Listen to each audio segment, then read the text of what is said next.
ਸਤਿ ਸ਼੍ਰੀ ਅਕਾਲ। ਤੁਸੀਂ ਜੁੜੇ ਹੋਏ ਹੋ ਪੰਜਾਬੀ ਰੇਡੀਓ USA ਦੇ ਨਾਲ ਤੇ ਮੈਂ ਹਾਂ ਪ੍ਰਵੀਨ ਸ਼ਰਮਾ ਲੈ ਕੇ ਹਾਜ਼ਰ ਹਾਂ ਪ੍ਰੋਗਰਾਮ ਖਬਰ ਤੇ ਨਜ਼ਰ। ਖਬਰ ਤੇ ਨਜ਼ਰ ਪ੍ਰੋਗਰਾਮ ਦੇ ਵਿੱਚ ਕਈ ਅਹਿਮ ਤੇ ਕਈ ਖਾਸ ਖਬਰਾਂ ਨੂੰ ਲੈ ਕੇ ਚਰਚਾ ਕਰਨ ਦੇ ਲਈ ਜੁੜ ਚੁੱਕੇ ਨੇ ਪੰਜਾਬ ਤੋਂ ਸੀਨੀਅਰ ਪੱਤਰਕਾਰ ਦੀਪਕ ਸ਼ਰਮਾ ਚਨਾਰਥਲ ਜੀ। ਸ਼ਰਮਾ ਜੀ ਸਤਿ ਸ਼੍ਰੀ ਅਕਾਲ, ਸਵਾਗਤ ਹੈ ਜੀ ਪੰਜਾਬੀ ਰੇਡੀਓ USA ਤੇ। ਸਤਿ ਸ਼੍ਰੀ ਅਕਾਲ ਪ੍ਰਵੀਨ ਜੀ, ਸਾਰੇ ਦਰਸ਼ਕਾਂ ਨੂੰ ਸਰੋਤਿਆਂ ਨੂੰ ਪਿਆਰ ਭਰੀ ਸਤਿ ਸ਼੍ਰੀ ਅਕਾਲ ਜੀ। ਪ੍ਰੋਗਰਾਮ ਦੇ ਵਿੱਚ ਅੱਗੇ ਵਧਣ ਤੋਂ ਪਹਿਲਾਂ ਧੰਨਵਾਦ ਕਰਦੇ ਚੱਲੀਏ ਸਪਾਂਸਰਸ ਦਾ, ਜਿਹੜੇ ਜ਼ਰੀਆ ਬਣਦੇ ਨੇ ਇਹਨਾਂ ਪ੍ਰੋਗਰਾਮਾਂ ਨੂੰ ਤੁਹਾਡੇ ਤੱਕ ਪਹੁੰਚਾਉਣ ਦੇ ਲਈ। ਖਾਲਸਾ ਇੰਸ਼ੋਰੈਂਸ ਏਜੰਸੀ ਵਾਲੇ, ਜਿਨ੍ਹਾਂ ਤੋਂ ਤੁਸੀਂ ਹਰ ਤਰੀਕੇ ਦੀ ਇੰਸ਼ੋਰੈਂਸ ਲੈ ਸਕਦੇ ਹੋ। ਇੰਸ਼ੋਰੈਂਸ ਬਾਰੇ ਪਤਾ ਕਰਨ ਦੇ ਲਈ ਇਹਨਾਂ ਦਾ ਨੰਬਰ ਹੈ 468-272-2500। ਇਹ 1992 ਤੋਂ ਲਗਾਤਾਰ ਇੰਸ਼ੋਰੈਂਸ ਬਿਜ਼ਨਸ ਦੇ ਵਿੱਚ ਸ਼ਾਨਦਾਰ ਸੇਵਾਵਾਂ ਦੇ ਰਹੇ ਨੇ ਤੇ ਅਮਰੀਕਾ ਭਰ ਦੇ ਵਿੱਚ ਇੰਸ਼ੋਰੈਂਸ ਕਰਦੇ ਨੇ। ਓਬਾਮਾ ਕੇਅਰ, ਮੈਡੀਕੇਅਰ ਜਾਂ ਫਿਰ ਕਵਰਡ ਕੈਲੀਫੋਰਨੀਆ ਬਾਬਤ ਪਾਲਿਸੀ ਕਰਵਾਉਣ ਦੇ ਲਈ, ਸਲਾਹ ਲੈਣ ਦੇ ਲਈ ਅੱਜ ਹੀ ਕਾਲ ਕਰੋ 468-272-2500 ਤੇ। ਟਰਕੀਅਨ ਇਮੀਗ੍ਰੇਸ਼ਨ ਲਾ ਫਰਮ ਵਾਲੇ, ਜੇ ਟਰਕੀਅਨ ਟੌਰਨੀ ਟਰਕੀਅਨ ਦੇ ਨਾਲ ਤੁਸੀਂ US ਇਮੀਗ੍ਰੇਸ਼ਨ ਬਾਬਤ ਕੋਈ ਵੀ ਸਲਾਹ ਕਰਨੀ ਹੈ, ਕੋਈ ਵੀ ਸਵਾਲ ਪੁੱਛਣਾ, ਤੇ ਇਹਨਾਂ ਦਾ ਨੰਬਰ ਹੈ 4159090503। Gurdeep Singh Virdi Clovis, Mandeep Singh Sandeep Kaur San Jose, Jind Kaur Anayat Kaur Bakersfield, Mahinder Kaur Mattu Yuba City, Amrik Singh Atwal, Jarnail Singh Yuba City, Jaswinder Singh Nagra Roswell, Jarnail Singh Seattle ਤੇ ਦਰਸ਼ਨ ਸਿੰਘ ਗਿੱਲ। ਇਹਨਾਂ ਸਾਰੇ ਹੀ ਸਪਾਂਸਰਸ ਦਾ ਬਹੁਤ-ਬਹੁਤ ਧੰਨਵਾਦ। ਤੇ ਜੇਕਰ ਤੁਸੀਂ ਵੀ ਪੰਜਾਬੀ ਰੇਡੀਓ USA ਦੇ ਇਹਨਾਂ ਪ੍ਰੋਗਰਾਮਾਂ ਨੂੰ ਸਪਾਂਸਰ ਕਰਨਾ ਚਾਹੁੰਦੇ ਹੋ ਤਾਂ ਸਟੂਡੀਓ ਦਾ ਨੰਬਰ ਹੈ 468-272-5200। ਅੱਜ ਦਾ ਖਬਰ ਤੇ ਨਜ਼ਰ ਪ੍ਰੋਗਰਾਮ ਸਾਲ 2024 ਦੀ 17 ਦਸੰਬਰ ਦਾ ਪ੍ਰੋਗਰਾਮ ਹੈ ਤੇ ਦਿਨ ਅੱਜ ਮੰਗਲਵਾਰ ਹੈ। ਸ਼ਰਮਾ ਜੀ, ਖਬਰਾਂ ਦੀ ਸ਼ੁਰੂਆਤ ਕਰਗੇ ਲੋਕ ਸਭਾ ਤੋਂ। ਇੱਕ ਦੇਸ਼ ਇੱਕ ਚੋਣ ਬਿੱਲ ਲੋਕ ਸਭਾ ਦੇ ਵਿੱਚ ਪੇਸ਼ ਤਾਂ ਕਰ ਦਿੱਤਾ ਗਿਆ, ਪਰ ਕਹਿੰਦੇ ਮੋਹਰ ਲੱਗਣੀ ਏਡੀ ਆਸਾਨ ਨਹੀਂ ਜਿੰਨੀ ਮੋਦੀ ਸਮਰਥਕ ਸਮਝ ਰਹੇ ਨੇ। ਬਿਲਕੁਲ ਪ੍ਰਵੀਨ ਜੀ, ਇੱਕ ਦੇਸ਼ ਇੱਕ ਚੋਣ ਦੇ ਬਿੱਲ ਨੂੰ ਲੈ ਕੇ ਆਪਾਂ ਪਿਛਲੇ ਕੁਝ ਦਿਨਾਂ ਤੋਂ ਲਗਾਤਾਰ ਚਰਚਾ ਕਰਦੇ ਆ ਰਹੇ ਹਾਂ। ਜਦੋਂ ਇਹ ਲਿਸਟਿੰਗ 'ਚ ਵੀ ਨਹੀਂ ਹੋਇਆ ਸੀ ਅਜੇ ਕਿ ਇਸ ਸੈਸ਼ਨ ਚੋਣ, ਆਪਾਂ ਤੋਂ ਪਹਿਲਾਂ ਵੀ ਗੱਲ ਕਰ ਲਈ ਸੀ ਕਿ ਇਸ ਵਾਰ ਲੈ ਕੇ ਹੀ ਆਉਣਗੇ, ਇਹਨਾਂ ਦੀ ਤਿਆਰੀ ਆ। ਔਰ ਉਸੇ ਪ੍ਰਕਿਰਿਆ ਤਹਿਤ ਇਹਨਾਂ ਨੇ ਕੈਬਨਿਟ ਦੇ ਵਿੱਚ ਉਸ ਮਤੇ ਨੂੰ ਲਿਆਂਦਾ ਤੇ ਮਤੇ ਨੂੰ ਬਿੱਲ ਦਾ ਰੂਪ ਦਿੱਤਾ ਤੇ ਫਿਰ ਹੁਣ ਪੇਸ਼ ਕਰ ਦਿੱਤਾ, ਜਦੋਂ ਕਿ ਇਸ ਰਿਪੋਰਟ ਨੂੰ ਆਪਣੀ ਕੈਬਨਿਟ 'ਚ ਸਤੰਬਰ 'ਚ ਹੀ ਪ੍ਰਵਾਨ ਕਰ ਚੁੱਕਿਆ ਨੇ ਜੀ।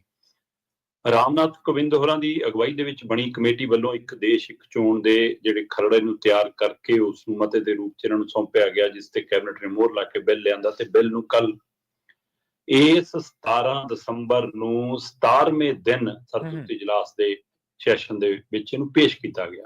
ਠੀਕ ਹੈ ਜੀ। ਭਾਰਤ ਦੇ ਕਾਨੂੰਨ ਮੰਤਰੀ ਨੇ ਇਹਨੂੰ ਪੇਸ਼ ਕੀਤਾ ਤੇ ਪੇਸ਼ ਕਰਨ ਦੇ ਮਾਮਲੇ ਤੇ ਵੀ 2 ਵਾਰ VOTING ਹੋਈ। ਜਦੋਂ ਇਸ ਨੂੰ ਪੇਸ਼ ਕੀਤਾ ਜਾਣਾ ਸੀ ਤਾਂ ਉਹਦੇ ਲਈ ਸਹਿਮਤੀ ਦੇ ਲਈ ਕਿ ਜੀ ਹਾਂ ਕੀ ਵੱਧ ਬੰਦੇ ਸਹਿਮਤ ਹੈਗੇ ਇਸ ਬਿੱਲ ਨੂੰ ਪੇਸ਼ ਕਰਨ ਦੇ ਲਈ, ਉਹਦੇ ਲਈ VOTING, ਕਿਉਂਕਿ ਇਹ ਪੂਰੀ ਪ੍ਰਕਿਰਿਆ ਨੂੰ ਬਦਲਣ ਵਾਲਾ ਬਿੱਲ ਹੈ ਜੀ ਜੀ। ਤਾਂ ਪੂਰੀ ਸਾਡੀ ਚੋਣ ਪ੍ਰਕਿਰਿਆ ਇਕੱਲੇ ਇੱਕ ਸੂਬੇ ਦੀ ਜਾਂ ਇਕੱਲੇ ਲੋਕ ਸਭਾ ਦੀ ਨਹੀਂ, ਪੂਰੇ ਮੁਲਕ ਦੀ ਸਾਰੀਆਂ ਸਥਾਨਕ ਚੋਣਾਂ ਤੋਂ ਲੈ ਕੇ ਪੰਚਾਇਤੀ ਚੋਣਾਂ ਤੋਂ ਲੈ ਕੇ ਲੋਕ ਸਭਾ, ਵਿਧਾਨ ਸਭਾ, ਸਾਰਾ ਕੁਝ ਬਦਲ ਜਾਣਾ।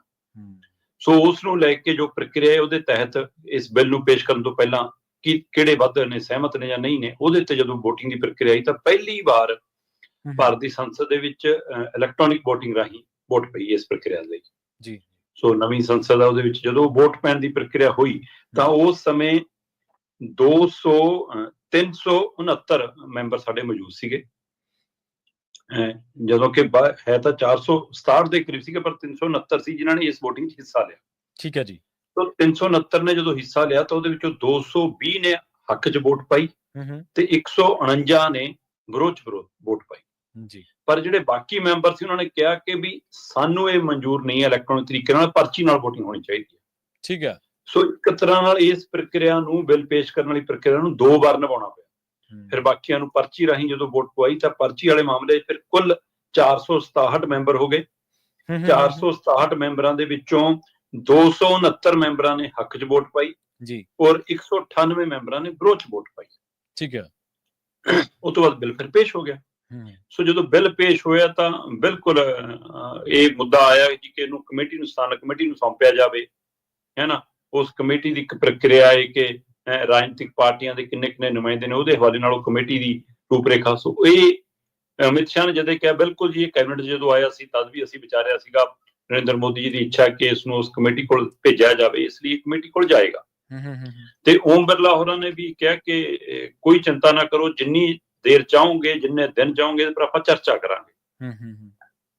ਦੂਸਰੇ ਪਾਸੇ ਚਾਹੇ ਉਹ ਵਿਰੋਧੀ ਦਲ ਕਹੀਏ, ਚਾਹੇ ਉਹ ਵੱਖ-ਵੱਖ ਪਾਰਟੀਆਂ ਦੇ ਨੁਮਾਇੰਦਿਆਂ ਦੇ ਹਵਾਲੇ ਨਾਲ ਕਹੀਏ, ਜਿਹੜੇ ਖਦਸ਼ੇ ਆਪਾਂ ਪਿਛਲੇ ਦਿਨਾਂ ਤੋਂ ਚਰਚਾ 'ਚ ਪ੍ਰਗਟਾਉਂਦੇ ਆਏ ਹਾਂ, ਲਗਭਗ ਉਹ ਖਦਸ਼ੇ ਸਾਰਿਆਂ ਨੇ ਉੱਥੇ ਭਾਰਤ ਦੀ ਸੰਸਦ 'ਚ ਖੜ ਕੇ ਪ੍ਰਗਟਾਏ ਕਿ ਇਹ ਇੱਕ ਦੇਸ਼ ਇੱਕ ਚੋਣ ਇੱਕ ਪਾਰਟੀ ਵੱਲ ਨੂੰ ਲੈ ਜਾਏਗਾ, ਇੱਕ ਵਿਅਕਤੀ ਵੱਲ ਨੂੰ ਲੈ ਜਾਏਗਾ, ਹੈ ਨਾ। ਇਹ ਸੂਬਿਆਂ ਦੇ ਹੱਕ ਮਾਰ ਲਏਗਾ, ਸੂਬਿਆਂ ਦੇ ਮੁੱਦੇ ਖਾ ਲੇਗਾ, ਉਹ ਸਾਰੇ ਪਹਿਲੂ ਉੱਥੇ ਆਏ ਜੀ। ਤੇ ਪੰਜਾਬ ਦੇ ਲਗਭਗ ਸਾਰੇ ਮੈਂਬਰ ਪਾਰਲੀਮੈਂਟ ਨੇ ਇਸ ਦਾ ਵਿਰੋਧ ਕੀਤਾ, ਚਾਹੇ ਉਹ ਆਮ ਆਦਮੀ ਪਾਰਟੀ ਦੇ ਨੁਮਾਇੰਦੇ ਸੀ, ਚਾਹੇ ਉਹ ਕਾਂਗਰਸ ਦੇ ਨੁਮਾਇੰਦੇ ਸੀ, ਚਾਹੇ ਉਹ ਅਕਾਲੀ ਦਲ ਦੀ ਇੱਕੋ ਇੱਕ ਬੀਬਾ ਸੀ।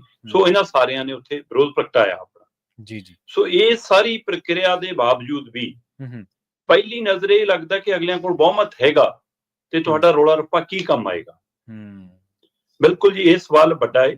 ਇਹਦੇ ਨਾਲ ਨਾਲ ਇਹ ਵੀ ਸਵਾਲ ਹੈਗਾ ਕਿ ਜਿਹੜੀ ਇੱਛਾ ਭਾਜਪਾ ਦੀ ਜਾਂ ਨਰਿੰਦਰ ਮੋਦੀ ਦੀ ਅਗਵਾਈ ਵਾਲੀ ਸਰਕਾਰ ਦੀ ਹੈਗੀ ਹੈ ਕਿ ਅਸੀਂ ਅਗਲੀ ਵਾਰ 2029 ਤੱਕ ਇਹ ਕਰਾ ਲਈਏ, ਕਹਿੰਦੇ ਉਹ ਵੀ ਸੰਭਵ ਨਹੀਂ ਹੈ। ਸ਼ਾਇਦ ਇਹ 2034 ਚ ਹੀ ਸੰਭਵ ਹੋ ਪਾਵੇ ਜੇ ਇਹ ਮਨਜ਼ੂਰ ਵੀ ਹੋ ਗਿਆ।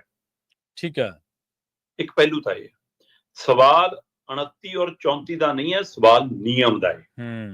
ਜੇ ਅੱਜ ਨਹੀਂ ਤਾਂ ਕੱਲ ਨੂੰ ਵੀ ਲਾਗੂ ਹੋਇਆ ਤੇ ਜੇ ਆਵਾਮ ਦੇ ਲਈ ਇਹ ਖਤਰਨਾਕ ਹੈ, ਸੂਬਿਆਂ ਲਈ ਖਤਰਨਾਕ ਹੈ, ਫਿਰ ਇਹ ਜਦ ਵੀ ਲਾਗੂ ਹੋਵੇ ਤਾਂ ਸਹੀ ਨਹੀਂ ਹੈ। ਸਹੀ ਨਹੀਂ, ਬਿਲਕੁਲ। ਜਦੋਂ ਮਰਜ਼ੀ ਇਸ ਲਈ ਇਹਦੇ ਉੱਤੇ ਇੱਕ ਤਾਂ ਉਹ ਮੰਥਨ ਵਾਲੀ ਪ੍ਰਕਿਰਿਆ। ਦੂਸਰੇ ਪਾਸੇ ਜਿਹੜਾ ਨਜ਼ਰੀਆ ਇਹ ਮੰਨਿਆ ਜਾ ਰਿਹਾ ਕਿ ਐਨਡੀਏ ਕੋਲ ਬਹੁਮਤ ਹੈਗਾ, ਭਾਜਪਾ ਕੋਲ ਉਹਦੀਆਂ ਸਾਥੀਆਂ ਰਾਹੀਂ ਬਹੁਮਤ ਹੈਗਾ, ਉਹ ਪਾਸ ਕਰਾ ਲੈਣ। ਮੈਂ ਉਸ ਪ੍ਰਕਿਰਿਆ ਨੂੰ ਸਮਝਣ ਦੇ ਲਈ ਜਦੋਂ ਇਸ ਦੇ ਉੱਤੇ ਆਪਣੀ ਭੁੱਖ ਪੜਤਾਲ ਕਰ ਰਿਹਾ ਸੀ ਤਾਂ ਮੈਂ ਦੇਖ ਰਿਹਾ ਸੀਗਾ ਕਿ ਇਹ ਉਵੇਂ ਬਹੁਮਤ ਨਾਲ ਨਹੀਂ ਪਾਸ ਹੋਣਾ ਕਿ ਵੱਧ ਬੰਦੇ ਕਿੱਧਰ ਨੇ। ਇਹਦੇ ਲਈ 2/3 ਬਹੁਮਤ ਜ਼ਰੂਰੀ ਹੈ। ਤੇ ਅੱਜ ਦੀ ਤਰੀਕ ਜੇ ਮੈਂ ਲੋਕ ਸਭਾ 'ਚ ਦੇਖਦਾ 543 ਸਾਡੇ ਮੈਂਬਰ ਪਾਰਲੀਮੈਂਟ ਨੇ। ਹਾਂਜੀ, 543 ਚੋਂ ਐਨਡੀਏ ਕੋਲ 292 ਨੇ ਤੇ ਲਗਭਗ ਮਤਲਬ 300 ਦੇ ਨੇੜੇ ਸਿੱਧੇ ਰੂਪ 'ਚ ਹੈਗੇ ਨੇ।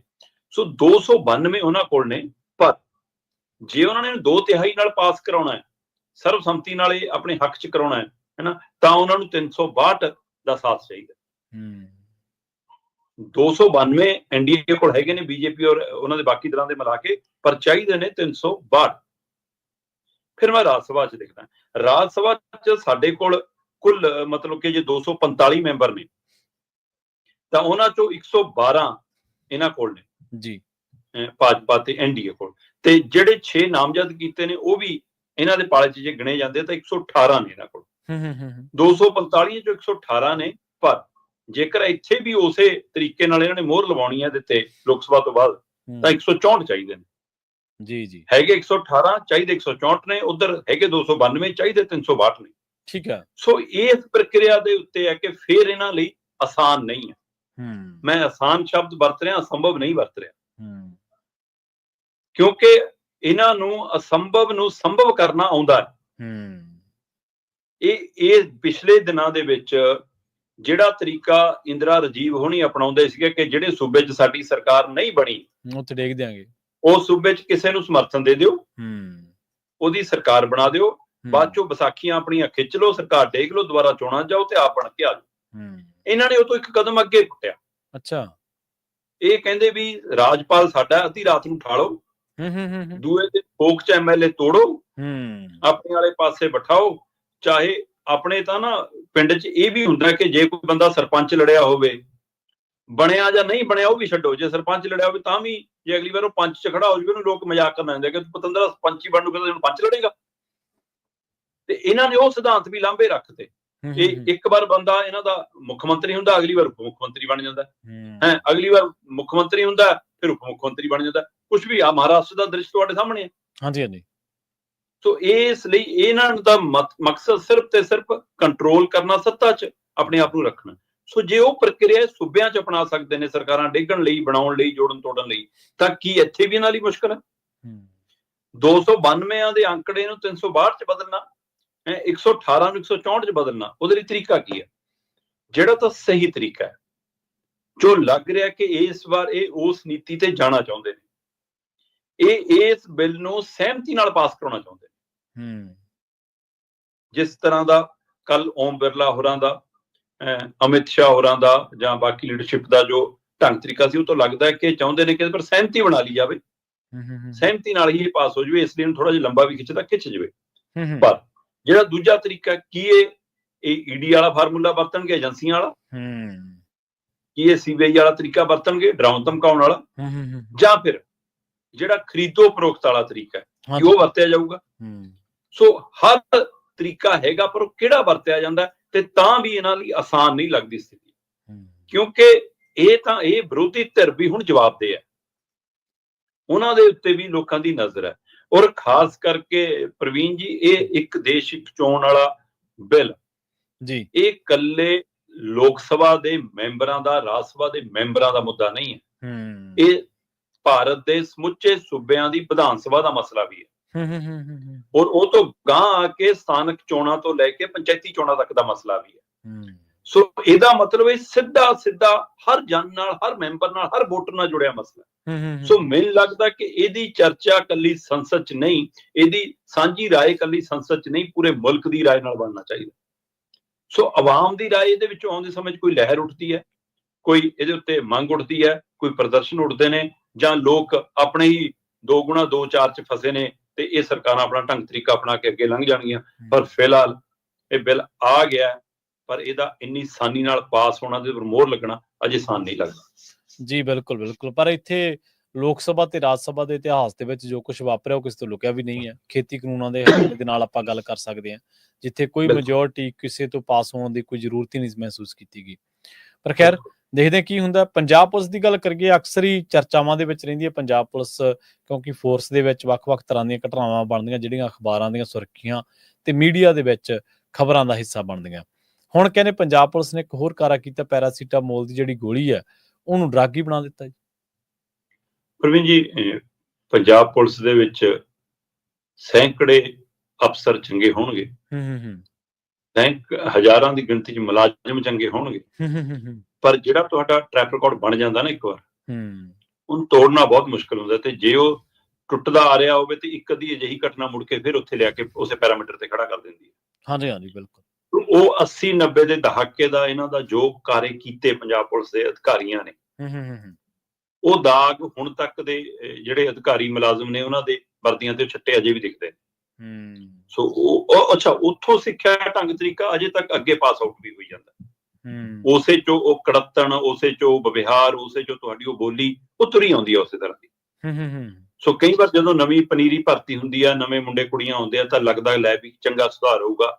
ਅੱਜ ਕੱਲ੍ਹ ਟ੍ਰੈਫਿਕ ਦੇ ਵਿੱਚ ਜਾਂ ਸੜਕਾਂ ਤੇ ਜਾਂ ਥਾਣਿਆਂ 'ਚ ਜਦੋਂ ਚੰਗੀ ਤਰ੍ਹਾਂ ਬੋਲਦੇ ਨੇ ਤਾਂ ਲੱਗਦਾ ਕਿ ਲੈ ਕੁਛ ਸੁਧ ਰਿਹਾ। ਪਰ ਹੌਲੀ ਹੌਲੀ ਸਮੇਂ ਦੇ ਵਹਿਣ ਦੇ ਵਿੱਚ ਉਹ ਵੀ ਉਸੇ ਰੰਗ 'ਚ ਰੰਗ ਜਾਂਦੇ ਨੇ, ਉਹੀ ਲੈਣ ਦੇਣ, ਉਹੀ ਪ੍ਰਕਿਰਿਆ, ਸਾਰਾ ਕੁਛ ਹੋਈ ਸ਼ੁਰੂ। ਤੋ ਇਸ ਫਿਕਰ ਦੇ ਵਿੱਚੋਂ ਆਹ ਖਬਰ ਜਦੋਂ ਦੇਖੀ ਤਾਂ ਮੈਨੂੰ ਵੱਡੀ ਚਿੰਤਾ ਹੋਈ ਕਿ ਅਸੀਂ ਕਿਸ ਹੱਦ ਤੱਕ ਆ ਗਏ।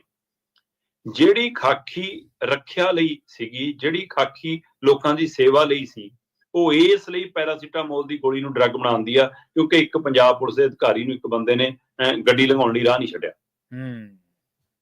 ਮਤਲਬ ਉਹਦੇ ਹਾਰਨ ਮਾਰਨ ਤੋਂ ਪਹਿਲਾਂ ਉਹਨੂੰ ਰਾਹ ਦੇਣਾ ਜ਼ਰੂਰੀ ਹੈ। ਜੇ ਉਹਨੂੰ 2 ਸਕਿੰਟ 3 ਸਕਿੰਟ ਪਿੱਛੇ ਲੱਗ ਕੇ ਤੁਰਨਾ ਪੈ ਜਾਵੇ ਤਾਂ ਉਹਨੂੰ ਮਨਜ਼ੂਰ ਨਹੀਂ। ਇਹ ਘਟਨਾ 24 ਜੂਨ ਦੀ ਹੈ ਜੀ।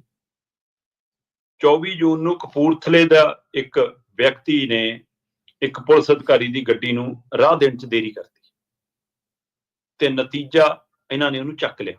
ਠੀਕ ਹੈ ਜੀ। ਤੇ ਚੱਕ ਕੇ 2 ਦਿਨ ਨਜਾਇਜ਼ ਤੌਰ ਤੇ ਬਿਨਾਂ ਕਾਗਜ਼ ਪੱਤਰਾਂ ਦੇ, ਬਿਨਾਂ ਕੁਛ ਕੱਟਿਆਂ ਪੱਟਿਆਂ ਉਹਦੇ ਨਾਂ ਪਾਇਆ, ਉਹਨੂੰ ਅੰਦਰ ਰੱਖਿਆ। ਉਹ ਤੋਂ ਬਾਅਦ 26 ਜੂਨ ਨੂੰ ਜਾ ਕੇ ਉਹਦੇ ਉੱਪਰ ਪਰਚਾ ਦਰਜ ਕੀਤਾ ਤੇ ਪਰਚਾ ਫਿਰ NDPS ਐਕਟ ਦੇ ਤਹਿਤ ਕਿ ਜੀ ਇਹਦੇ ਕੋਲੋਂ ਨਸ਼ੇ ਦੀ ਗੋਲੀ ਬਰਾਮਦ ਹੋਈ ਹੈ ਜੀ, ਤੇ ਉਸ ਤਹਿਤ ਉਹਦੇ ਤੇ ਕਾਰਵਾਈ ਪਾਈ, ਉਹਨੂੰ ਅੰਦਰ ਸਿੱਟਿਆ। ਉਸ ਤੋਂ ਬਾਅਦ ਜ਼ਮਾਨਤ 'ਚ ਅੜਿੱਕਾ, ਫਿਰ ਉਹ 2-2.5 ਮਹੀਨੇ ਬਾਅਦ ਉਹਦੀ ਜ਼ਮਾਨਤ ਹੁੰਦੀ ਆ। ਉਸ ਤੋਂ ਬਾਅਦ ਉਹ ਹਾਈ ਕੋਰਟ ਜਾਂਦਾ ਹੈ। ਤੇ ਇਹ ਸਭ ਦੇ ਦਰਮਿਆਨ ਜੋ ਚੰਗਾ ਹੋਇਆ ਉਹ ਸਿਰਫ ਇੰਨਾ ਸੀ ਕਿ ਜਿਹੜੀ ਲੈਬ ਦੇ ਵਿੱਚੋਂ ਟੈਸਟਿੰਗ ਲਈ ਗਈ, ਉੱਥੇ ਉਹਨਾਂ ਨੇ ਦੱਸਿਆ ਕਿ ਭਰਾਵਾ ਇਹ ਤਾਂ ਪੈਰਾਸੀਟਾਮੋਲ ਦੀ ਗੋਲੀ ਸੀ। ਇੰਨਾ ਸ਼ੁਕਰ ਹੈ ਕਿ ਪਤੰਦਰਾਂ ਨੇ ਗੋਲੀ ਨਹੀਂ ਬਦਲਤੀ, ਨਹੀਂ ਤਾਂ ਇੱਥੇ ਆ ਵੀ ਕੁਝ ਹੋ ਜਾਂਦਾ। ਬਹੁਤ ਕੁਝ ਹੋ ਜਾਂਦਾ, ਬਹੁਤ ਕੁਝ। ਇੱਥੇ ਤਾਂ ਫੜੀ ਮਤਲਬ ਕਿ ਭੁੱਕੀ ਹੁੰਦੀ ਹੈ ਤੇ ਅਦਾਲਤ ਜਦੋਂ ਬੋਰੀ ਝਾੜੋ ਤਾਂ ਪਤਾ ਲੱਗਦਾ ਜੀ ਉਹ ਤਾਂ ਤੂੜੀ ਭਰੀ ਹੈ, ਹੈ ਨਾ। ਤੇ ਕਿੰਨਾ ਕੁਝ ਬਦਲ ਦਿੰਦੇ ਸਭ ਨੂੰ ਪਤਾ, ਦਾਰੂ ਚੂਹੇ ਪੀ ਗਏ ਜੀ, ਹੈ ਨਾ। ਸੋ ਇਹ ਕੁਝ ਵੀ ਹੋ ਜਾਂਦਾ ਇੱਥੇ। ਸੋ ਇਸ ਲਈ ਪਰ ਉਹ ਰਿਪੋਰਟ ਤੇ ਉਸ ਬੰਦੇ ਦੀ ਅਗਾਂਹ ਜਾ ਕੇ ਕੀਤੀ ਅਪੀਲ ਨੇ, ਉਹ ਸਾਰੀ ਪ੍ਰਕਿਰਿਆ, ਉਹਨੇ ਕਿਹਾ ਕਿ ਵੀ ਮੈਨੂੰ ਝੂਠਾ ਅੰਦਰ ਰੱਖਿਆ, ਮੇਰੇ ਪਰਿਵਾਰ ਨੂੰ ਤੰਗ ਪਰੇਸ਼ਾਨ ਕੀਤਾ, ਮੈਨੂੰ ਜ਼ਮਾਨਤ ਲੈਣ 'ਚ ਅੜਿੱਕਾ ਆਇਆ, ਮੇਰੀ ਆ ਰਿਪੋਰਟ ਦੇ ਬਾਵਜੂਦ ਵੀ ਮੈਨੂੰ ਜ਼ਮਾਨਤ ਨਹੀਂ ਲੈਣ ਦਿੱਤੀ ਗਈ। ਸੋ ਆਖਰ 2.5-3 ਮਹੀਨਿਆਂ ਬਾਅਦ ਉਹ ਬੰਦਾ ਬਾਹਰ ਆਇਆ ਤੇ ਉਹਨੇ ਆ ਕੇ ਫਿਰ ਜਦੋਂ ਹਾਈ ਕੋਰਟ 'ਚ ਪਟੀਸ਼ਨ ਪਾਈ ਤੇ ਉਹਦੇ ਪਰ ਮੁੜ ਕੇ ਸੁਣਵਾਈ ਹੋਈ ਤੇ ਉਹ ਸਾਰੀ ਘੋਖ ਹੋਈ ਤੇ ਪੁਲਿਸ ਦਾ ਚਿਹਰਾ ਬੇਨਕਾਬ ਹੋ ਗਿਆ ਤੇ ਮਾਣਯੋਗ ਅਦਾਲਤ ਨੇ ਇੱਕ ਤਾਂ ਸਪਸ਼ਟ ਕਿਹਾ ਕਿ ਕਾਗਜ਼ਾਂ 'ਚੋਂ ਇਸ ਬੰਦੇ ਦਾ ਨਾਮ ਹਟਾਇਆ ਜਾਵੇ। ਠੀਕ ਹੈ ਜੀ। ਕਿਉਂਕਿ ਰਿਕਾਰਡ 'ਚ ਚੜ ਗਿਆ ਫਿਰ ਤੁਹਾਡੇ, ਨਹੀਂ ਤਾਂ ਇੱਕ ਵਾਰ ਉਹਦੇ ਵਿੱਚ ਉਹਦਾ ਨਾਮ ਖਾਰਜ ਕੀਤਾ ਜਾਵੇ। ਦੂਸਰਾ ਉਹਨਾਂ ਨੇ ਕਿਹਾ ਕਿ ਇਸ ਨੂੰ 2 ਲੱਖ ਮੁਆਵਜ਼ਾ ਦਿੱਤਾ ਜਾਵੇ ਤੇ ਉਹ ਮੁਆਵਜ਼ੇ ਦੀ ਰਾਸ਼ੀ ਜਿਹੜੀ 2 ਲੱਖ ਹੈ ਉਹ 50% ਉਹ ਐਸਆਈ ਦਊਗਾ ਜਿਹਨੇ ਸਾਰਾ ਕਾਰਾ ਕੀਤਾ, ਉਹਦੀ ਤਨਖਾਹ ਚੋਂ ਕੱਟੀ ਜਾਊਗੀ 50%। ਸੋ ਇਸ ਤਰ੍ਹਾਂ ਅਦਾਲਤ ਦੇ ਫੈਸਲੇ ਤੋਂ ਬਾਅਦ ਇਹ ਖਬਰ ਹੁਣ ਸਾਹਮਣੇ ਆਈ ਤੇ ਆਪਾਂ ਇਹ ਪ੍ਰਚਾਰ ਕਰਦੇ। ਪਰ ਪੁਲਿਸ ਦਾ ਰਵੱਈਆ ਕਿਹੋ ਜਿਹਾ, ਢੰਗ ਤਰੀਕਾ ਕਿਹੋ ਜਿਹਾ, ਆ ਲੰਘੇ 2 ਦਿਨ ਦੀ ਘਟਨਾ ਹੈ। ਫਿਰੋਜ਼ਪੁਰ ਫਾਜ਼ਿਲਕਾ ਰੋਡ ਦੇ ਉੱਤੇ ਪੰਜਾਬ ਰੋਡਵੇਜ ਦੀ ਬੱਸ ਦੇ ਡਰਾਈਵਰ ਕੰਡਕਟਰ ਆਪਣੀ ਡਿਊਟੀ ਪੂਰੀ ਕਰਕੇ ਪੈਟਰੋਲ ਪੰਪ ਤੇ ਬੱਸ ਖੜੀ ਕਰ ਢਾਬੇ ਤੇ ਰੋਟੀ ਖਾਣ ਚਲੇ ਗਏ ਤੇ ਜਦ ਰੋਟੀ ਖਾ ਕੇ ਵਾਪਸ ਆਏ ਉਹਨਾਂ ਦੀ ਬੱਸ ਚੋਰੀ ਹੋ ਗਈ ਜੀ। ਤੇ ਜਿਹੜਾ ਬੰਦੇ ਨੇ ਬੱਸ ਚੋਰੀ ਕੀਤੀ ਉਹਦਾ ਪੁਰਾਣਾ ਰਿਕਾਰਡ ਇਹ ਕਹਿੰਦਾ ਸੀਗਾ ਕਿ ਬਈ ਉਹ ਨਾ ਬੱਸਾਂ ਚੋਂ, ਸਰਕਾਰੀ ਬੱਸਾਂ ਚੋਂ, ਰੋਡਵੇਜ ਦੀਆਂ ਬੱਸਾਂ ਚੋਂ, ਡਿਪੂਆਂ 'ਚ ਖੜੀਆਂ, ਥਾਵਾਂ ਤੇ ਖੜੀਆਂ ਬੱਸਾਂ ਚੋਂ ਬੈਟਰੀਆਂ ਤੇ GPS ਚੋਰੀ ਕਰ ਲੈਂਦਾ ਸੀ। ਤੇ ਉਹ ਚੋਰੀ ਕਰਦਿਆਂ ਇੱਕ ਵਾਰ ਫੜਿਆ ਗਿਆ ਤਾਂ ਮਾਮਲਾ ਥਾਣੇ ਗਿਆ। ਥਾਣੇ ਜਾਣ ਤੇ ਜਦੋਂ ਪਤਾ ਲੱਗਿਆ ਉਹਦਾ ਪਿਓ ਐਸਆਈ ਸੀ ਤੇ ਥਾਣੇ ਵਾਲਿਆਂ ਨੇ ਸਮਝਾ ਕੇ ਏਦਾਂ ਹੀ ਮਾਮਲਾ ਛੱਡਤਾ। ਕਿਉਂ ਲੱਗਿਆ ਕਿ ਲੈ ਜੇ ਮੇਰਾ ਪਿਓ ਥਾਣੇਦਾਰ ਲੱਗਿਆ ਤੇ ਮੇਰੀ ਤਾਂ ਹੁਣ ਬੈਟਰੀਆਂ ਚੋਰੀ ਤੇ ਨਹੀਂ ਕੋਈ ਕਾਰਵਾਈ ਤੇ ਬੱਸ ਚੋਰੀ ਤੇ ਕੀ ਹੋਗੀ, ਪਤੰਦਰ ਨੇ ਬੱਸ ਚੋਰੀ ਕਰ ਲਈ ਤੇ ਹੁਣ ਉਹ ਫੜਿਆ ਗਿਆ। ਸੋ ਇਸ ਲਈ ਵਰਦੀ ਦੀ ਧੌਂਸ ਤੇ ਵਰਦੀ ਵਾਲਿਆਂ ਦੀ ਧੌਂਸ ਇਹ ਆਪਣੇ ਆਪ ਸਵਾਲ ਪੈਦਾ ਕਰ ਰਹੀ ਹੈ ਕਿ ਅਸੀਂ ਅਜੇ ਵੀ ਲੋਕ ਸੇਵਾ ਲਈ ਇਹ ਵਰਦੀ ਨਹੀਂ ਪਾਉਂਦੇ। ਅਸੀਂ ਕਿਸੇ ਸਥਿਤੀ ਤੱਕ ਆ ਗਏ ਤੇ ਉਹ ਜਿਹੜੇ ਇਹਦੇ ਵਿੱਚ ਚੰਗਾ ਕੰਮ ਕਰਦੇ ਨੇ ਫਿਰ ਉਹ ਵੀ ਉਸ ਕੈਟਾਗਰੀ 'ਚ ਖੜੇ ਹੋ ਜਾਂਦੇ ਨੇ, ਉਹਨਾਂ ਲਈ ਵੀ ਇਹ ਬਦਨਾਮੀ ਦਾ ਕਾਰਨ ਬਣ ਜਾਂਦੀ ਹੈ। ਤੁਸੀਂ ਇਹ ਦੇਖੋ ਸ਼ਰਮਾ ਜੀ ਵੀ ਹੁਣ ਤਾਂ ਸੋਸ਼ਲ ਮੀਡੀਆ ਦਾ ਜ਼ਮਾਨਾ, ਲੋਕਾਂ ਨੂੰ ਵੈਸੇ ਵੀ ਹੱਕ ਅਧਿਕਾਰਾਂ ਦਾ ਪਤਾ ਹੈ, ਪਰ ਉਹਨਾਂ ਦੌਰ ਦੇ ਵਿੱਚ ਕੀ ਹੁੰਦਾ ਹੋਊਗਾ ਜਦੋਂ ਲੋਕਾਂ ਕੋਲ ਨਾ ਸੋਸ਼ਲ ਮੀਡੀਆ ਸੀ ਨਾ ਹੱਕਾਂ ਅਧਿਕਾਰਾਂ ਦਾ ਪਤਾ ਸੀ। ਇਹਦਾ ਇੱਥੋਂ ਫਿਰ ਇਹ ਵੀ ਸਾਬਤ ਹੁੰਦਾ ਨਾ ਵੀ ਵਰਦੀ ਦੀ ਧੌਂਸ ਅੱਜ ਨਹੀਂ, ਕਿੰਨੇ ਚਿਰਾਂ ਤੋਂ ਹੀ ਲੋਕ ਜਮਾਉਂਦੇ ਆ ਰਹੇ ਨੇ ਜਿਹੜੇ ਕਿ ਗਲਤ ਆਨਸਰ ਦੇ ਕਿਸੇ ਦੇ ਵਰਦੀ ਪੈ ਗਈ। ਚਲੋ ਕੋਈ ਚੰਗੇ ਬੰਦੇ ਵੀ ਅੰਗਰੇਜ਼ਾਂ ਦੇ ਰਾਜ 'ਚ ਵੀ ਅਸੀਂ ਵਰਦੀ ਦੀ ਧੌਂਸ ਦੇਖੀ ਆ। ਹਾਂਜੀ ਬਿਲਕੁਲ। ਅਗਲੀ ਗੱਲ ਕਰੀਏ ਪੰਥਕ ਮਾਮਲੇ ਦੀ। ਧਾਮੀ ਸਾਹਿਬ ਪਿਛਲੇ ਕਈ ਦਿਨਾਂ ਤੋਂ ਚਰਚਾਵਾਂ ਦੇ ਵਿੱਚ ਨੇ, ਆਲੋਚਨਾ ਵੀ ਉਹਨਾਂ ਦੀ ਹੋਈ, ਪਰ ਉਸ ਆਲੋਚਨਾ ਨੂੰ ਉਹਨਾਂ ਨੇ ਮਾਫੀ ਮੰਗ ਕੇ ਰੋਕ ਦਿੱਤਾ ਕਿ ਚਲੋ ਹੁਣ ਬੰਦੇ ਨੇ ਮਾਫੀ ਮੰਗ ਲਈ। ਪਰ ਇਹ ਮਸਲਾ ਵਿਵਾਦ ਉਹਨਾਂ ਦਾ ਪਿੱਛਾ ਨਹੀਂ ਛੱਡ ਰਿਹਾ। ਹੁਣ ਬੀਬੀਆਂ ਪਹੁੰਚੀਆਂ ਨੇ ਸਿੰਘ ਸਾਹਿਬ ਦੇ ਕੋਲੇ ਤੇ ਉਹਨਾਂ ਨੇ ਮੰਗ ਕੀਤੀ ਹੈ ਕਿ ਧਾਮੀ ਸਾਹਿਬ ਨੂੰ ਲਾਂਭੇ ਕੀਤਾ ਜਾਵੇ।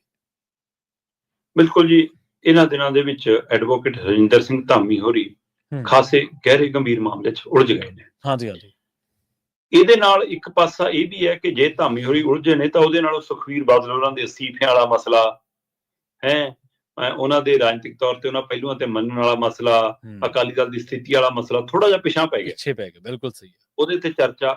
ਸੋ ਪਰ ਐਡਵੋਕੇਟ ਹਰਿੰਦਰ ਸਿੰਘ ਧਾਮੀ ਇੱਕ ਅਜਿਹੇ ਵਿਅਕਤੀ ਸੀ ਜਿਨ੍ਹਾਂ ਨੂੰ ਸਾਰੀਆਂ ਧਿਰਾਂ ਪ੍ਰਮਾਣਿਤ ਮੰਨ ਰਹੀਆਂ ਸੀ। ਹੁਣ ਅਕਾਲੀ ਦਲ ਲਈ ਇਹ ਨੁਕਸਾਨਦਾਇਕ ਵੀ ਹੈ। ਉਹ ਕ੍ਰਿਕਟ ਦੀ ਟੀਮ 'ਚ ਹੁੰਦਾ ਸੀ ਨਾ, ਜੇ ਬਾਕੀ ਖਿਡਾਰੀ ਆਊਟ ਹੋਈ ਜਾਣ ਟੈਸਟ ਮੈਚ ਤਾਂ ਅਗਲੇ ਕਹਿੰਦੇ ਸੀ ਕੋਈ ਨਾ ਰਾਹੁਲ ਦਰਾਵੜ ਹੈਗਾ ਅਜੇ, ਕੁਛ ਨਹੀਂ ਹੁੰਦਾ, ਇਹ ਨਹੀਂ ਟਿਕੇ ਰਹਿਣਾ। ਸੋ ਆਹ ਵਿਕਟ ਡਿੱਗਣਾ ਅਕਾਲੀ ਦਲ ਲਈ ਨੁਕਸਾਨਦੇਹ ਹੈ ਕਿ ਧਾਮੀ ਹੋਰੀ ਉਹ ਵਿਅਕਤੀ ਸੀ ਜਿਹੜੇ ਵਿਰੋਧੀਆਂ ਨਾਲ ਵੀ ਗੱਲ ਕਰ ਲੈਂਦੇ ਸੀ, ਆਪਣੇ ਨਾਲ ਵੀ ਗੱਲ ਕਰ ਲੈਂਦੇ ਸੀ, ਜਿਹੜੇ ਸੰਗਤ 'ਚ ਵੀ ਪ੍ਰਮਾਣਿਤ ਤੇ ਸਨਮਾਨਿਤ ਸੀ, ਸਿੰਘ ਸਾਹਿਬਾਨ ਦੇ ਵੀ ਪੂਰੇ ਤਾਲਮੇਲ ਸੀ ਬਤੌਰ ਸ਼੍ਰੋਮਣੀ ਕਮੇਟੀ। ਸੋ ਇਸ ਚੀਜ਼ ਨੂੰ ਢਾਹ ਲੱਗਣਾ ਬਹੁਤ ਨੁਕਸਾਨਦੇਹ ਹੈ ਔਰ ਬੰਦੇ ਦੇ ਬੋਲ ਕੀ ਕੁਛ ਕਰਾਉਂਦੇ ਆ ਇਹ ਧਾਮੀ ਹੋਰਾਂ ਨੂੰ ਹੁਣ ਸਮਝ ਆ ਗਿਆ। ਸੋ ਇਸ ਸਾਰੀ ਪ੍ਰਕਿਰਿਆ ਦੇ ਦਰਮਿਆਨ ਉਹਨਾਂ ਨੇ ਮਾਫੀ ਮੰਗੀ ਔਰ ਜਨਤਕ ਤੌਰ ਤੇ ਵੀਡੀਓ ਦੇ ਵਿੱਚ ਇੱਕ ਨਹੀਂ 2-3 ਵਾਰ ਉਹਦੇ ਵਿੱਚ ਮਾਫੀ ਸ਼ਬਦ ਦੀ ਉਹਨਾਂ ਨੇ ਖਿਮਾ ਦੀ ਵਰਤੋਂ ਕੀਤੀ। ਉਸ ਤੋਂ ਬਾਅਦ ਤੁਰੰਤ ਉਹਨਾਂ ਨੇ ਸਿੰਘ ਸਾਹਿਬਾਨ ਕੋਲ ਵੀ ਲਿਖ ਕੇ ਆਪਣਾ ਮਾਫੀਨਾਮਾ ਦਿੱਤਾ। ਇੱਧਰ ਮਹਿਲਾ ਕਮਿਸ਼ਨ ਨੇ ਵੀ ਉਹਨਾਂ ਨੂੰ ਤਲਬ ਕੀਤਾ ਤੇ ਉਹ ਵੀ ਇੱਕ ਦਿਨ ਪਹਿਲਾਂ ਉੱਥੇ ਪੇਸ਼ ਹੋ ਕੇ ਲਿਖਤੀ ਮਾਫੀ ਦੇ ਆਏ। ਪਰ ਹੁਣ ਜਿਹੜੀ ਲਿਖਤੀ ਮਾਫੀ ਦੇ ਕੇ ਆਏ ਨੇ ਆਪਣੇ ਬੋਲਾਂ ਦੇ ਹਵਾਲੇ ਨਾਲ, ਕਾਨੂੰਨੀ ਮਾਰ ਕਹਿੰਦੇ ਕਿ ਉਹ ਇੱਕ ਤੱਥ ਸਬੂਤ ਬਣ ਗਿਆ। ਜੇ ਮਹਿਲਾ ਕਮਿਸ਼ਨ ਚਾਹਵੇ ਤਾਂ ਉਹਦੇ ਆਧਾਰ ਤੇ ਉਹਨਾਂ ਤੇ FIR ਦਰਜ ਹੋ ਸਕਦੀ ਹੈ, ਕੇਸ ਚੱਲ ਸਕਦਾ। ਠੀਕ ਹੈ। ਦੂਸਰੇ ਪਾਸੇ ਬੀਬੀ ਜਗੀਰ ਕੌਰ ਨੂੰ ਮਹਿਲਾ ਕਮਿਸ਼ਨ ਨੇ ਬੁਲਾਇਆ, ਜਦੋਂ ਕਿ ਬੀਬੀ ਜਗੀਰ ਕੌਰ ਨੇ ਇਸ ਮਾਮਲੇ 'ਚ ਅਜੇ ਤੱਕ ਸਾਹਮਣੇ ਆ ਕੇ ਕੁਝ ਅਜਿਹਾ ਕਾਰਵਾਈ ਦਾ ਕੋਈ ਹਵਾਲਾ ਨਹੀਂ ਦਿੱਤਾ। ਪਰ ਹੁਣ ਮਹਿਲਾ ਕਮਿਸ਼ਨ ਨੇ ਉਹਨਾਂ ਦਾ ਪੱਖ ਜਾਣਨ ਲਈ ਉਹਨਾਂ ਨੂੰ ਬੁਲਾਇਆ। ਹਾਂ, ਇਸ ਦੇ ਦੌਰਾਨ ਹੀ ਜਿਹੜੀਆਂ ਧਿਰਾਂ ਬੀਬੀ ਜਗੀਰ ਕੌਰ ਨਾਲ ਖੜੀਆਂ ਨੇ, ਖਾਸ ਕਰਕੇ ਉਹ ਅਕਾਲੀ ਲੀਡਰਸ਼ਿਪ ਦੀਆਂ ਬੀਬੀਆਂ ਜਿਹੜੀਆਂ ਸੁਖਬੀਰ ਬਾਦਲ ਦੀ ਬਜਾਏ ਦੂਸਰੇ ਪਾਲੇ 'ਚ ਸੀਗੀਆਂ, ਸੁਧਾਰ ਲਹਿਰ ਵਾਲੇ ਪਾਲੇ 'ਚ। ਸੋ ਬੇਸ਼ੱਕ ਹੁਣ ਸੁਧਾਰ ਲਹਿਰ ਭੰਗ ਹੈ ਪਰ ਉਹ ਚਿਹਰੇ ਮੋਹਰੇ ਤਾਂ ਅਜੇ ਵੀ ਜਾਣੇ ਪਛਾਣੇ। ਸੋ ਉਹਨਾਂ ਦਾ 24-25 ਬੀਬੀਆਂ ਦਾ ਜਥਾ ਸ਼੍ਰੀ ਅਕਾਲ ਤਖਤ ਸਾਹਿਬ ਤੇ ਗਿਆ ਸੀ। ਜਥੇਦਾਰ ਗਿਆਨੀ ਰਘਵੀਰ ਸਿੰਘ ਉਹਨਾਂ ਨੂੰ ਮਿਲਣ ਸਿੰਘ ਸਾਹਿਬ ਤਾਂ ਨਹੀਂ ਮਿਲੇ, ਪਰ ਉਹਨਾਂ ਦੇ ਜਿਹੜਾ ਸਟਾਫ ਸੀਗਾ ਉਹਨਾਂ ਨੂੰ ਆਪਣੀ ਮੰਗ ਸੌਂਪ ਕੇ ਆਏ ਨੇ, ਜਿਸ 'ਚ ਉਹਨਾਂ ਨੇ ਕਿਹਾ ਕਿ ਜੀ ਇਖਲਾਕੀ ਤੌਰ ਤੇ ਧਾਮੀ ਉਹਨਾਂ ਨੂੰ ਆਪ ਹੀ ਚਾਹੀਦਾ ਸੀ ਅਸਤੀਫਾ ਦੇ ਦੇਣ ਪ੍ਰਧਾਨਗੀ ਤੋਂ, ਪਰ ਜੇ ਨਹੀਂ ਦੇ ਰਹੇ ਤਾਂ ਤੁਸੀਂ ਉਹਨਾਂ ਨੂੰ ਲਾਂਭੇ ਕਰੋ ਤੇ 7 ਮੈਂਬਰੀ ਕਮੇਟੀ ਦੇ ਵਿੱਚੋਂ ਮੁਖੀ ਤੱਕ ਉਹਦਾ ਮੈਂਬਰ ਰਹਿਣ ਦੇ ਵੀ ਲਾਇਕ ਉਹਨਾਂ ਨੂੰ ਪਰੇ ਕੀਤਾ ਜਾਵੇ। ਸੋ ਪਰ ਸਵਾਲ ਇਹ ਹੈ ਕਿ ਧਾਮੀ ਹੋਰਾਂ ਦੇ ਬੋਲ ਬੀਬੀ ਜਗੀਰ ਕੌਰ ਦੇ ਰਾਹੀਂ ਸਮੁੱਚੀ ਔਰਤ ਜਾਤ ਨੂੰ ਠੇਸ ਪਹੁੰਚਾਉਂਦੇ ਆ ਜਾਂ ਜਿਹੜੇ ਕਦਰਾਂ ਕੀਮਤਾਂ ਦਾ ਸਤਿਕਾਰ ਕਰਦੇ ਆ, ਉਹਨਾਂ ਸਾਰਿਆਂ ਲਈ ਇਹ ਠੇਸਜਨਕ ਸ਼ਬਦ ਸੀਗੇ, ਚਾਹੇ ਉਹ ਬੰਦਾ ਚਾਹੇ ਉਹ ਜਨਾਨੀ ਹੈ। ਜੀ ਜੀ। ਪਰ ਇਹ ਮੰਗ ਲੈ ਕੇ ਜਾਂ ਇਹ ਸਵਾਲ ਲੈ ਕੇ ਸੁਧਾਰ ਲਹਿਰ ਨਾਲ ਸੰਬੰਧਿਤ ਲੀਡਰ ਕਿਉਂ ਜਾ ਰਹੇ ਨੇ? ਸੁਖਬੀਰ ਬਾਦਲ ਵਾਲੇ ਧੜੇ ਨੂੰ ਕੋਈ ਠੇਸ ਨਹੀਂ ਪਹੁੰਚੀ, ਉਹਨਾਂ ਅਕਾਲੀ ਲੀਡਰਾਂ ਨੂੰ ਕੋਈ ਠੇਸ ਨਹੀਂ ਪਹੁੰਚੀ, ਉਹਨਾਂ ਦਾ ਕੋਈ ਖੰਡਨ ਵੀ ਨਹੀਂ ਆਇਆ ਕਿ ਧਾਮੀ ਜੀ ਨੇ ਗਲਤ ਕਰਤਾ ਜੀ, ਇਹ ਨਹੀਂ ਹੋਣਾ ਚਾਹੀਦਾ ਸੀ, ਪਰ ਹੁਣ ਮਾਫੀ ਮੰਗ ਲਈ ਜੀ, ਮਾਮਲਾ ਖਤਮ ਕਰੋ। ਬਿਲਕੁਲ ਇਹ ਬੋਲ ਵੀ ਨਹੀਂ ਆਈ। ਦੂਸਰੇ ਪਾਸੇ ਬੀਬੀ ਕਰਨਜੋਤ ਕੌਰ ਹੋਰਾਂ ਨਾਲ ਕੱਲ ਸਾਡੀ ਗੱਲ ਹੋ ਰਹੀ ਸੀ ਤੇ ਉਹ ਕਹਿ ਰਹੇ ਸੀ ਕਿ ਕਹਿੰਦੇ ਵੀ ਮਸਲਾ ਇੰਨਾ ਕਿ ਆ ਕਿ ਧਾਮੀ ਜੀ ਵੱਖੋ-ਵੱਖ ਥਾਵਾਂ ਤੇ ਜਾ ਕੇ ਤਾਂ ਮਾਫੀਆਂ ਮੰਗ ਰਹੇ ਆ, ਠੀਕ ਹੈ, ਪਰ ਜਿਹਦੇ ਬਾਰੇ ਬੋਲਿਆ ਉਹ ਤੋਂ ਮੰਗ ਲੈਂਦੇ ਤਾਂ ਮਸਲਾ ਉੱਥੇ ਨਿਪਟ ਜਾਣਾ ਸੀ, ਹੋਰ ਕਿਸੇ ਕੋਲ ਜਾਣ ਦੀ ਲੋੜ ਹੀ ਨਹੀਂ ਸੀ। ਉਹ ਕਹਿੰਦੇ ਕਿ ਹਮ ਰੁਤਬਾ ਸੀ, ਇੱਕੋ ਅਹੁਦੇ ਤੇ ਰਹੇ ਨੇ, ਇੱਕੋ ਤਰ੍ਹਾਂ ਦੇ ਸਤਿਕਾਰਤ ਨੇ, ਉੱਥੇ ਜਾਣਾ ਚਾਹੀਦਾ ਸੀ। ਜੀ ਜੀ। ਸੋ ਇਹ ਸਾਰੀ ਪ੍ਰਕਿਰਿਆ ਕੱਲੀ ਧਾਮੀ ਲਈ ਮੁਸ਼ਕਲ ਨਹੀਂ ਆ, ਮੈਨੂੰ ਲੱਗਦਾ ਇਹ ਸ਼੍ਰੋਮਣੀ ਕਮੇਟੀ ਤੋਂ ਲੈ ਕੇ ਸੁਖਬੀਰ ਬਾਦਲ ਵਾਲੀ ਗਰੁੱਪ ਦੇ ਲਈ ਵੱਡੀ ਮੁਸ਼ਕਲ ਖੜੀ ਹੋ ਗਈ ਆ। ਹੁਣ ਉਹਨਾਂ ਕੋਲ ਲੈ ਦੇ ਕੇ ਕੁਝ ਅਜਿਹਾ ਬਚਿਆ ਹੀ ਨਹੀਂਗਾ ਕਿ ਜਿਹਦੇ ਆਧਾਰ ਤੇ ਉਹ ਗੱਲ ਅੱਗੇ ਤੋਰ ਸਕਣ, ਸੋ ਇਸ ਲਈ ਉਹ ਜ਼ਿਆਦਾ ਮੁਸ਼ਕਲ ਚ ਘਿਰੇ ਹੋਏ ਨਜ਼ਰ ਆ ਰਹੇ। ਜੀ ਬਿਲਕੁਲ, ਤੁਸੀਂ ਬਾਗੀਆਂ ਦੀ ਗੱਲ ਕੀਤੀ ਹੈ, ਬਾਗੀ ਧੜੇ ਵਾਲਿਆਂ ਦੀ, ਆਪਾਂ ਉਹਨਾਂ ਦੀ ਗੱਲ ਕਰਾਂਗੇ। ਪਰ ਧਾਮੀ ਸਾਹਿਬ ਜਿਹੜੇ ਨੇ, ਦੇਖੋ ਕਈ ਮਾਮਲੇ ਹੁੰਦੇ ਨੇ ਜਿਨ੍ਹਾਂ ਨੂੰ ਸਮੇਟਣ ਦੇ ਵਿੱਚ ਹੀ ਭਲਾਈ ਹੁੰਦੀ ਹੈ, ਤੁਹਾਡੀ ਵੀ ਤੇ ਬਾਕੀ ਸਾਰਿਆਂ ਦੀ ਵੀ। ਜਿਵੇਂ ਤੁਸੀਂ ਕਿਹਾ, ਮੈਨੂੰ ਬਹੁਤ ਚੰਗੀ ਲੱਗੀ ਇਹ ਗੱਲ ਪਹਿਲੂ ਤੁਹਾਡਾ ਵੀ, ਉਹਨਾਂ ਨੂੰ ਜੇ ਉੱਥੇ ਹੀ ਉਹਨਾਂ ਤੋਂ ਹੀ ਮਾਫੀ ਮੰਗ ਲੈਂਦੇ ਤਾਂ ਮਾਮਲਾ ਖਤਮ ਹੀ ਹੋ ਜਾਣਾ ਸੀਗਾ, ਉੱਥੇ ਹੀ ਖਤਮ ਹੋ ਜਾਣਾ ਸੀਗਾ। ਔਰ ਇਹ ਚੰਗੀ ਗੱਲ ਹੈ, ਚਲੋ ਕਿਸੇ ਸ਼ਖਸੀਅਤ ਨੂੰ ਪ੍ਰਭਾਸ਼ਿਤ ਕਰਨ ਦੇ ਲਈ ਵੀ ਚਲੋ ਉਦੋਂ ਬੋਲ ਕਬੋਲ ਹੋ ਗਿਆ, ਉਸ ਤੋਂ ਬਾਅਦ ਤੁਸੀਂ ਮਾਫੀ ਮੰਗ ਲਈ, ਪਰ ਉਸ ਮਸਲੇ ਨੂੰ ਤੁਸੀਂ ਡੈਮੇਜ ਕੰਟਰੋਲ ਕਿੰਨਾ ਕਰ ਸਕੇ, ਮੇਰੇ ਖਿਆਲ ਇਹ ਵੀ ਇੱਕ ਸੋਚਣ ਵਿਚਾਰਨ ਵਾਲੀ ਗੱਲ ਹੁੰਦੀ ਹੈ। ਇਕੱਲਾ ਮਾਫੀ ਮੰਗ ਕੇ ਮਸਲੇ ਦਾ ਖਹਿੜਾ ਨਹੀਂ ਛੁੱਟਦਾ, ਇਹ ਧਾਮੀ ਸਾਹਿਬ ਦੇ ਮਾਮਲੇ ਤੋਂ ਆਪਾਂ ਨੂੰ ਸਾਫ਼ ਹੋ ਗਿਆ। ਖੈਰ, ਪਰ ਦੂਜੇ ਪਾਸੇ ਸ਼ਰਮਾ ਜੀ, ਬੇਪੱਤੀਆਂ ਤਾਂ ਬੀਬੀਆਂ ਦੀਆਂ ਹੋਰਾਂ ਥਾਵਾਂ ਵੀ ਹੋਈਆਂ ਨੇ, ਮਹਿਲਾ ਕਮਿਸ਼ਨ ਨੂੰ ਸ਼ਾਇਦ ਉਹ ਵੀ ਦਿਖ ਜਾਣ ਤਾਂ ਚੰਗੀ ਗੱਲ ਹੈ। ਮੈਂ ਤਾਂ ਕੱਲ ਵੀ ਗੱਲ ਕੀਤੀ ਸੀ ਤੁਸੀਂ, ਬਿਲਕੁਲ, ਕਿਉਂ ਨਹੀਂ ਉਹ ਪਟਿਆਲੇ ਵਾਲੀਆਂ ਬੀਬੀਆਂ ਦੀ ਕਿਉਂ ਨਹੀਂ ਦਿਖ ਰਿਹਾ? ਜੀ ਜੀ ਬਿਲਕੁਲ, ਜੋ ਕੁਝ ਉੱਥੇ ਵਾਪਰਿਆ ਉਹ ਕਿਉਂ ਦਿਖਦਾ? ਹਾਂਜੀ, ਢੀਂਡਸਾ ਸਾਹਿਬ ਤੌਬਾ ਕਰ ਗਏ ਨੇ ਸਿਆਸਤ ਤੋਂ, ਖਿਮਾ ਦੀ ਅਰਦਾਸ ਕਰਕੇ। ਪ੍ਰਵੀਨ ਜੀ, ਜਿਹੜੇ 7 ਮੈਂਬਰਾਂ ਨੂੰ ਗੱਲ 'ਚ ਤਖਤੀਆਂ ਪਾ ਕੇ ਸੇਵਾ ਨਿਭਾਉਣ ਦੀ ਸ਼੍ਰੀ ਅਕਾਲ ਤਖਤ ਸਾਹਿਬ ਤੋਂ ਹੁਕਮਨਾਮਾ ਜਾਰੀ ਹੋਇਆ ਸੀ, ਉਹਨਾਂ 'ਚ ਸੁਖਦੇਵ ਸਿੰਘ ਢੀਂਡਸਾ ਵੀ ਸੀਗੇ। ਬਿਲਕੁਲ। ਸੋ ਸੁਖਬੀਰ ਸਿੰਘ ਬਾਦਲ ਤੇ ਉਹਨਾਂ ਦੇ ਸਾਥੀ ਤੇ ਬਾਕੀਆਂ ਨੇ ਤਾਂ ਉਹ ਸੇਵਾ ਲਗਾਤਾਰ ਪੂਰੀ ਕਰ ਲਈ ਸੀ। ਇਹਨਾਂ ਨੂੰ ਵਿੱਚ 1-2 ਦਿਨ ਦੀ ਖੜੋਤ ਆਈ ਸੀ, ਉਸ ਹੋ ਸਕਦਾ ਸਿਹਤ ਵਾਲਾ ਮਾਮਲਾ ਹੋਵੇ। ਸੋ ਹੁਣ ਇਹਨਾਂ ਨੇ ਆਪਣੀ ਉਹ ਸੇਵਾ ਪੂਰੀ ਕਰਨ ਤੋਂ ਬਾਅਦ ਕੱਲ, ਮਤਲਬ ਕਿ ਭਾਰਤੀ ਸਮੇਂ ਅਨੁਸਾਰ ਆਪਾਂ ਗੱਲ ਮੰਗਲਵਾਰ ਦੀ ਕਰੀਏ ਤਾਂ ਕੱਲ ਇਹ ਸ਼੍ਰੀ ਅਕਾਲ ਤਖਤ ਸਾਹਿਬ ਗਏ ਸੀ। ਉੱਥੇ ਇਹਨਾਂ ਨੇ 11,000 ਦੀ ਦੇਖ ਕਰਾਈ, 11,000 ਗੁਰੂ ਦੀ ਗੋਲਕ ਚ ਪਾਇਆ ਔਰ ਆਪਣੀ ਖਿਮਾ ਦੀ ਅਰਦਾਸ ਕੀਤੀ। ਨਾਲ ਹੀ ਸ਼੍ਰੀ ਅਕਾਲ ਤਖਤ ਸਾਹਿਬ ਦੇ ਹੁਕਮਾਂ ਅਨੁਸਾਰ ਜਿਹੜੇ ਉਹ 92 ਲੱਖ ਦੇ ਸ਼੍ਰੋਮਣੀ ਕਮੇਟੀ ਨੇ ਇਸ਼ਤਿਹਾਰ ਦਿੱਤੇ ਸੀ, ਉਹਨਾਂ ਇਸ਼ਤਿਹਾਰਾਂ ਦੇ ਹਵਾਲੇ ਨਾਲ ਜਿਹੜਾ ਉਹਨਾਂ ਤੇ ਇਹ ਲੱਗਿਆ ਸੀਗਾ ਕਿ ਵੀ ਤੁਸੀਂ ਇਹਦਾ ਅਦਾ ਕਰਨਾ ਹੈ, ਉਹ ਸਾਰਾ ਹਿਸਾਬ ਕਿਤਾਬ ਸਣੇ ਵਿਆਜ, ਉਹਦੇ ਵਿੱਚ ਉਹਨਾਂ ਨੇ ਆਪਣਾ ਬਣਦਾ ਹਿੱਸਾ 15,78,685 ਰੁਪਏ ਦਾ ਚੈੱਕ ਸ਼੍ਰੋਮਣੀ ਕਮੇਟੀ ਨੂੰ ਸੌਂਪ ਦਿੱਤਾ। ਜੀ ਜੀ। ਤੇ ਉਹ ਤੋਂ ਬਾਅਦ ਇਹਨਾਂ ਨੇ ਕਿਹਾ ਕਿ ਜੀ ਮੈਂ ਖਿਮਾ ਦੀ ਅਰਦਾਸ ਕਰ ਚੱਲਿਆ ਤੇ ਸਿਆਸਤ ਤੋਂ ਹੁਣ ਮੇਰੀ ਤੋਬਾ ਹੈ। ਠੀਕ ਹੈ। ਉਹ ਕਹਿੰਦੇ ਸਰਗਰਮ ਸਿਆਸਤ ਤੋਂ ਮੈਂ ਲਾਂਭੇ ਹੋ ਰਿਹਾ। ਬੇਸ਼ੱਕ ਉਹਨਾਂ ਨੇ ਆਪਣੀ ਉਮਰ ਦਾ ਹਵਾਲਾ ਦਿੱਤਾ, ਪਰ ਇੱਥੇ 2-3 ਪਹਿਲੂ ਵਾਚਣ ਵਾਲੇ। ਸੁਖਦੇਵ ਸਿੰਘ ਢੀਂਡਸਾ ਉਸ ਕਤਾਰ ਦੇ ਲੀਡਰ ਨੇ ਜਿਹੜੀ ਕਤਾਰ ਚ ਪ੍ਰਕਾਸ਼ ਸਿੰਘ ਬਾਦਲ ਆਉਂਦੇ। ਠੀਕ ਹੈ। ਪ੍ਰਕਾਸ਼ ਸਿੰਘ ਬਾਦਲ ਦੇ ਖਾਸਮ ਖਾਸ ਜੋ ਰਹੇ ਨੇ, ਹਾਰਨ ਚਾਹੇ ਜਿੱਤਣ, ਜੇ ਅਕਾਲੀ ਦਲ ਸੱਤਾ ਜਾਂਦਾ, ਢੀਂਡਸਾ ਮੁਰਲੀ ਕਤਾਰ ਚ ਰਹੇ, ਚਾਹੇ ਉਹ ਇੱਥੇ ਤੇ ਚਾਹੇ ਉੱਥੇ। ਉਹਨਾਂ ਨੂੰ ਮੰਤਰੀ ਤੱਕ ਦੇ ਉਹਦੇ ਵੀ ਦਿੱਤੇ ਜਾਂਦੇ ਰਹੇ, ਰਾਜ ਸਭਾ ਵੀ ਭੇਜਿਆ ਜਾਂਦਾ ਰਿਹਾ, ਉਹ ਸਾਰੀ ਪ੍ਰਕਿਰਿਆ ਇਹਨਾਂ ਦੀ ਰਹੀ।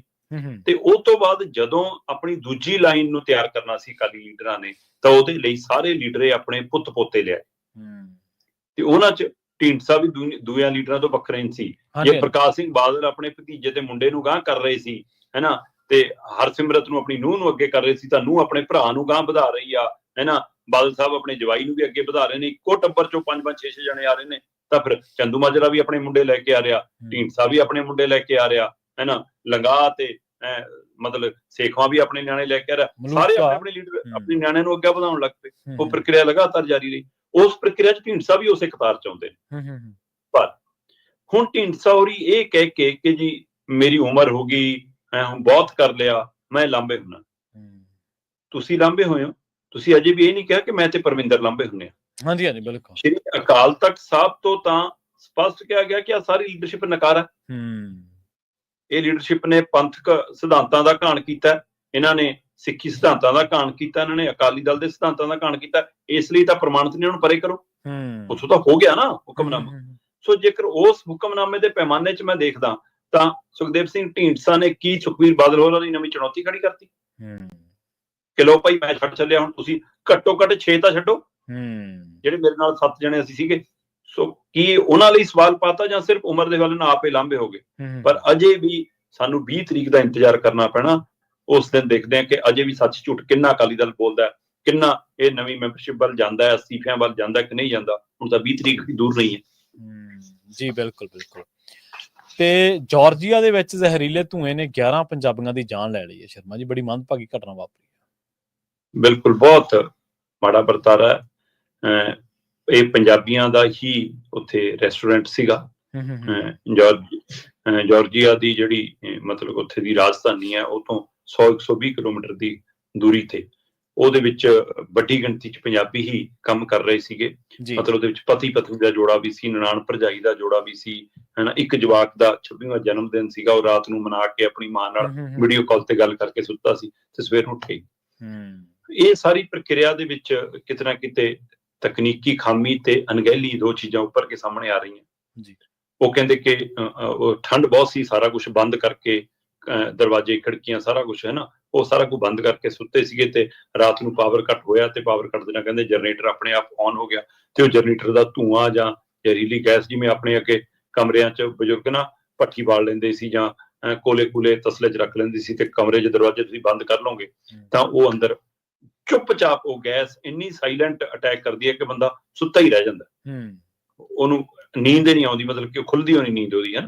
ਸੋ ਉਸੇ ਤਰ੍ਹਾਂ ਦਾ ਇਹ ਮਾਮਲਾ ਪਹਿਲੀ ਨਜ਼ਰੇ ਲੱਗ ਰਿਹਾ। ਬਾਕੀ ਅਜੇ ਜਾਂਚ ਦਾ ਵਿਸ਼ਾ ਹੈ। ਲੰਘੇ ਸ਼ਨੀਵਾਰ ਦੀ ਘਟਨਾ ਤੇ ਇਹਦੇ ਵਿੱਚ 12 ਬੰਦਿਆਂ ਦੀ ਜਾਨ ਗਈ ਹੈ, ਜਿਨ੍ਹਾਂ ਚੋਂ 11 ਪੰਜਾਬ ਦੇ ਸੀ, ਇੱਕ ਜਾਰਜੀਆ ਦਾ ਦੱਸਿਆ ਜਾ ਰਿਹਾ। ਤੇ ਉਮਰ ਜਦੋਂ ਮੈਂ ਦੇਖ ਰਿਹਾ ਸੀ ਤਾਂ ਸਾਰੇ ਘੱਟ ਉਮਰ ਦੇ ਨੇ। ਇਹਦੇ ਵਿੱਚੋਂ ਜਿਵੇਂ ਸਮੀਰ ਕੁਮਾਰ ਜੀ ਨੇ ਆਪਣਾ ਜਨਮ ਦਿਨ ਮਨਾਇਆ ਸੀਗਾ, ਹਨਾ, ਉਹ ਖੰਨੇ ਨਾਲ ਸੰਬੰਧਿਤ ਸੀਗਾ।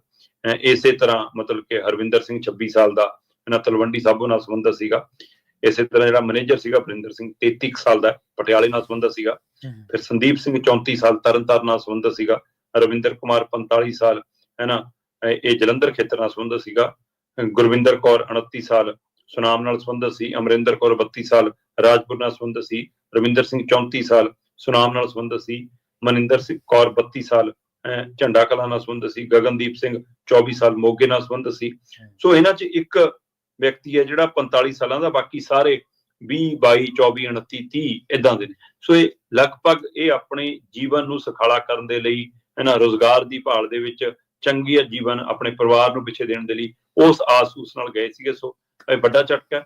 ਜਿਹੜੀ ਟੈਕਨੋਲੋਜੀ ਸਾਡੇ ਲਈ ਸਹੂਲਤਾਂ ਲੈ ਕੇ ਆਉਂਦੀ ਹੈ ਨਾ, ਉਹਦੇ ਨਾਲ ਖਤਰੇ ਵੀ ਖੜੇ ਹੁੰਦੇ ਨੇ। ਕਈ ਵਾਰ ਛੋਟੀ ਜਿਹੀ ਅਣਗਹਿਲੀ ਇਹ ਕਾਰਨ ਬਹੁਤ ਮੱਦਭਾਗੀ ਘਟਨਾ। ਹੁਣ ਪਰਿਵਾਰਾਂ ਦੀ ਕੋਸ਼ਿਸ਼ ਹੈ ਕਿ ਘੱਟੋ ਘੱਟ ਉਹਨਾਂ ਦੇਹਾਂ ਨੂੰ ਪੰਜਾਬ ਲਿਆਂਦਾ ਜਾਵੇ ਤਾਂ ਕਿ ਪਰਿਵਾਰ ਅੰਤਮ ਦਰਸ਼ਨ ਤੇ ਅੰਤਮ ਸੰਸਕਾਰ ਆਪਣੇ ਹੱਥੀਂ ਕਰ ਸਕੇ। ਬਿਲਕੁਲ ਸਹੀ ਹੈ ਜੀ, ਬਹੁਤ ਮੰਦਭਾਗੀ ਘਟਨਾ ਵਾਪਰੀ ਹੈ। ਸ਼ਰਮਾ ਜੀ, ਇਹਨਾਂ ਖਾਸ ਖਬਰਾਂ ਤੇ ਖਾਸ ਜਾਣਕਾਰੀਆਂ ਦੇ ਲਈ ਤੁਹਾਡਾ ਬਹੁਤ ਬਹੁਤ ਧੰਨਵਾਦ। ਬਹੁਤ ਸ਼ੁਕਰੀਆ ਜੀ। ਪ੍ਰੋਗਰਾਮ ਖਬਰ ਤੇ ਨਜ਼ਰ ਨੂੰ ਆਪਾਂ ਇੱਥੇ ਸਮਾਪਤ ਕਰਾਂਗੇ। ਤੁਹਾਡਾ ਸਾਰਿਆਂ ਦਾ ਵੀ ਬਹੁਤ ਧੰਨਵਾਦ। ਸਤਿ ਸ੍ਰੀ ਅਕਾਲ। ਜੁੜੇ ਰਹੋ ਪੰਜਾਬੀ ਰੇਡੀਓ USA ਦੇ ਨਾਲ।